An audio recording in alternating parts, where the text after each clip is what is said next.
Hello guys, good day po. Tara guys, kain tayo guys. Ito yung ulam ko. Baka na nilagyan ko ng repolyo.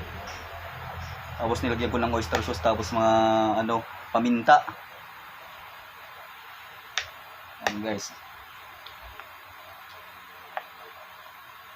Tagal ding lutuin tong karne ng baka kahit na manipis na yung pagkahiwa ko guys, oh. Mahigit 1 oras ko pinakulo, pinalambot.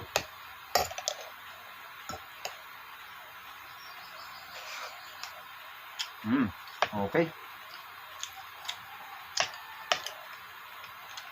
So guys, kain tayo guys.